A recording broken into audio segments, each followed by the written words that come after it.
अप्रैल 1971 की अव्यक्त मुरली है। मुरली की हेडिंग है अव्यक्त स्थिति में सर्व गुणों का अनुभव। अव्यक्त स्थिति में सर्व गुणों का अनुभव। आवाज से परे की स्थिति प्रिय लगती है व आवाज में रहने की स्थिति प्रिय लगती है। कौन सी स्थिति ज्यादा प्रिय लगती है? क्या दोनों ही स्थिति इकट्ठी रह सकती है? इसका अनुभव है। यह अनुभव करते समय कौन सा गुण प्रत्यक्ष रूप में दिखाई देता है? न्यारा और प्यारा। यह अवस्था ऐसी है जैसे बीज में सारा वृक्ष समाया हुआ होता है।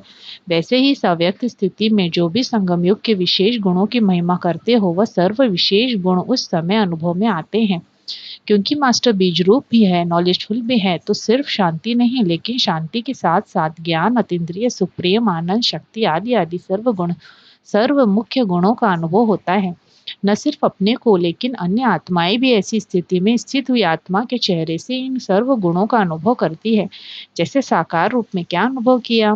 एक ही समय सर्व गुण अनुभव में आते हैं क्योंकि एक गुण में सर्व गुण समाये हुए होते हैं। जैसे अज्ञानता में एक विकार के साथ सर्व विकारों का गहरा संबंध होता है, वैसे एक गुण के साथ मुख्य गुणों का भी गहरा संबंध है। अगर कोई कहे कि मेरी स्थिति ज्ञान स्वरूप है तो ज्ञान स्वरूप के साथ साथ अन्य गुण भी उसमें समाये हुए जरूर हैं, जिसको एक शब्द में कौन सी स्टेज कहेंगे? मास्टर सर्वशक्तिवान। ऐसी स्थिति में सर्व शक्तियों की धारणा होती है, तो ऐसी स्थिति बनाना यह है समानता, संपूर्णता की स्थिति। ऐसी स्थिति में स्थित होकर सर्विस करती हो। सर्विस करने के समय जब स्टेज पर आती हो तो पहले इस स्टेज पर उपस्थित हो, फिर स्थूल स्टेज पर आओ। इससे क्या अनुभव होगा? संगठन के बीच होते हुए भी अलौकिक आत्माएं दिखाई पड़ेंगी। अभी साधारण स्वरूप के साथ साथ स्थिति भी साधारण दिखाई पड़ती है, लेकिन साधारण रूप में होते असाधारण स्थिति व अलौकिक स्थिति होने से संगठन के बीच जैसे अल्लाह लोग दिखाई पड़ेंगे। शुरू शुरू में भी ऐसी स्थिति का नशा रहता था ना। जैसे सितारों के संगठन में विशेष सितारे होते हैं, उनकी चमक झलक दूर से ही न्यारी और प्यारी लगती है, तो आप सितारे भी साधारण आत्माओं के बीच में एक विशेष आत्माएं दिखाई दो। जब कोई असाधारण वस्तु सामने आ जाती है तो न चाहते हुए भी सभी का अटेंशन उस तरफ खिंच जाता है। तो ऐसी स्थिति में स्थित हो स्टेज पर आओ, जो लोगों की निगाह आप लोगों की तरफ स्वतः ही जाए। स्टेज सेक्रेटरी परिचय न दे, लेकिन आपकी स्टेज स्वयं ही परिचय दे। क्या हीरा धूल में छिपा हुआ भी अपना परिचय खुद नहीं देता है? तो संगम युग पर हीरे तुल्य जीवन अपना परिचय स्वयं ही दे सकता है। अभी तक की रिजल्ट क्या है मालूम है? अभी किस तुल्य बने हो? भाषण आदि जो करते हो उसकी रिजल्ट क्या दिखाई देती है? वर्तमान समय में जो नंबर 1 प्रजा कहे वह भी कम निकलते हैं। साधारण प्रजा ज्यादा निकल रही है, क्योंकि साधारण रूप के साथ स्थिति भी बहुत समय साधारण बन जाती है। अभी साधारण रूप में असाधारण स्थिति का अनुभव स्वयं भी करो और औरों को भी कराओ। बाहर मुक्ता में आने के समय अंतर्मुक्ता की स्थिति को भी साथ साथ रखो। यह नहीं होता या तो अंतर्मुखी बनते हो या तो बाहरमुखी बन जाते हो, लेकिन अंतर्मुखी बनकर फिर बाहरमुखी में आना। इस अभ्यास के लिए अपने ऊपर व्यक्तिगत अटेंशन रखने की आवश्यकता है। बाहर मुक्ता के आकर्षण अंतर्मुक्ता की स्थिति से ज्यादा होती है। इसका कारण यह है कि सदैव अपने श्रेष्ठ स्वरूप व श्रेष्ठ नशे में स्थित नहीं रहते, इसलिए स्थिति पावरफुल नहीं होती है। नॉलेजफुल के साथ पावरफुल भी बनकर नॉलेज दो तो अनेक आत्माओं को अनुभवी बना सकेंगे। अभी सुनाने वाले बहुत है, लेकिन अनुभव कराने वाले कम है। सुनाने वाले तो अनेक है ही, लेकिन अनुभव कराने वाले सिर्फ आप ही हो। तो जिस समय सर्विस करती हो उस समय यही लक्ष्य रखो कि ज्ञान दान के साथ अपने व बाप के गुणों का दान भी करना है। गुणों का दान सिवाय आप लोगों के अन्य कोई कर नहीं सकता, इसलिए स्वयं सर्व गुणों के अनुभव स्वरूप होंगे तो अन्य को भी अनुभवी बना सकेंगे। कमल पुष्प के समान बने हो। अपने जीवन का ही चित्र दिखाया है ना कि और कोई महारथियों के जीवन का चित्र है? हमारा चित्र है, ऐसे ही कहते हैं ना। चित्र क्यों बनाया जाता है?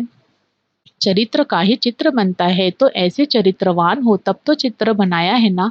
यह एक ही चित्र स्मृति में रखकर हर कर्म में आओ, तो सदैव और सर्व बातों में अलिप्त यानी न्यारा रहेंगे। यह अल्पकाल के लिए रहते हो। कितना भी कैसा भी वातावरण हो, कैसा भी वायुमंडल हो, लेकिन सिर्फ यह चित्र भी याद रखो तो वायुमंडल से न्यारे रहेंगे। अभी वायुमंडल का प्रभाव कहाँ कहाँ पड़ जाता है। लक्ष्य बहुत ऊंचा है कि हम 5 तत्वों को भी पावन करने वाले हैं, परिवर्तन में लाने वाले हैं। वह वायुमंडल के वश कभी हो सकते हैं परिवर्तन करने वाले होना की प्रवृत्ति के प्रकृति के आकर्षण में आकर परिवर्तन में आने वाले हो, फिर कमल पुष्प के समान सदाकाल रह सकेंगे। आज इस ग्रुप का कौन सा दिन है?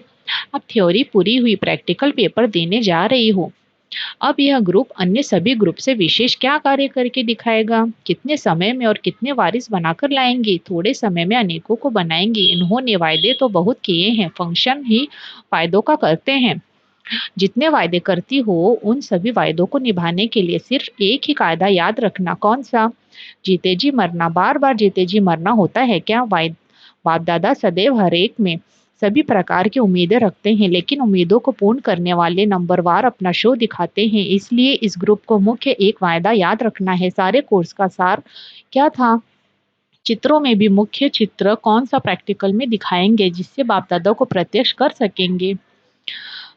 मुख्य चित्र कौन सा प्रैक्टिकल में दिखाएंगे जिससे बाप दादा को प्रत्यक्ष कर सकेंगे? सभी शिक्षाओं का सार बताओ। कोई भी कर्म से देखने, उठने, बैठने, चलने और सोने से भी फरिश्तापन दिखाई दे। सभी कर्म में अलौकिकता हो, कोई भी लौकिकता कर्म में व संस्कारों में न हो, ऐसा परिवर्तन किया है। सर्वोत्तम पुरुषार्थी के लक्षण भी विशेष होते हैं। उनका सोचना, करना, बोलना तीनों ही समान होते हैं। वह यह नहीं कहेंगे कि सोचते तो थे कि यह न करे लेकिन कर लिया। नहीं, सोचना, बोलना, करना तीनों ही एक समान और बाप समान हो, ऐसे श्रेष्ठ पुरुषार्थी बने हो। अच्छा, यह ग्रुप जितना ही बड़ा है उतना ही शक्तिशाली स्वरूप बनकर चारों ओर फैल जाएंगे, तो फिर शक्तियां जय जयकार की आवाज बुलंद कर सकती हैं। संस्कारों के अधीन भी नहीं होना है, कोई के स्नेह के अधीन भी नहीं होना है, वायुमंडल के अधीन भी नहीं। समझा? अब ऐसे शब्द मुख से तो क्या मन में संकल्प रूप में भी ना आए कि क्या करे, मजबूर है। चाहे कोई व्यक्ति ने व वायुमंडल ने मजबूर किया, लेकिन नहीं, मजबूर नहीं होना है, परंतु मजबूत होना है। समझा? फिर यह कंप्लेन ना आए। अपने पुरुषार्थ के कंप्लेन भट्टी के पहले कोई निकाली थी, वह क्या थी? निर्बलता के कारण संग दोष में आना। इस कंप्लेन को कंप्लीट करके जा रही हो। कोई भी ऐसे संग में नहीं आ सकेंगी। कोई ईश्वरीय रूप से माया अपना साथी बनाने की कोशिश करे तो देखना, अपने वायदों को याद रखना। नारे जो गाए हैं, एक है, एक के रहेंगे, एक की ही मत पर चलेंगे, यह सदैव पक्का रखना। ईश्वरीय रूप से माया ऐसा सामने आएगी जो उनको परखने की बहुत आवश्यकता पड़ेगी। परखने की शक्ति धारण कर जा रही हो, सदैव यह अविनाशी रखना। अब रिजल्ट देखेंगे। अल्पकाल की रिजल्ट नहीं दिखानी है, सदाकाल और संपूर्ण रिजल्ट दिखाने हैं। जो वायदे किए हैं इस ग्रुप ने हिम्मत भी रखी है, परंतु उन वायदों से हटाने में माया मजबूर करे तो फिर क्या करेंगे? वायदे तो बहुत अच्छे किए हैं, लेकिन समझो कोई मजबूर कर देते हैं तो फिर क्या करेंगे? जो खुद ही मजबूर हो जाएंगे वह फिर लड़ाई क्या करेगा? सच किसको कहा जाता है यह मालूम है? जो बात अगर संकल्प में भी आती तो संकल्प को भी छिपाना नहीं है, इसको कहा जाता है सच। अगर पुरुषार्थ कर सफलता भी लेती हो तो भी अपनी सफलता व हार खाने का दोनों का समाचार स्पष्ट सुनाना, यह है सच। सच वाले अपने वायदे पूरे कर सकेंगे। अच्छा, ओम शांति।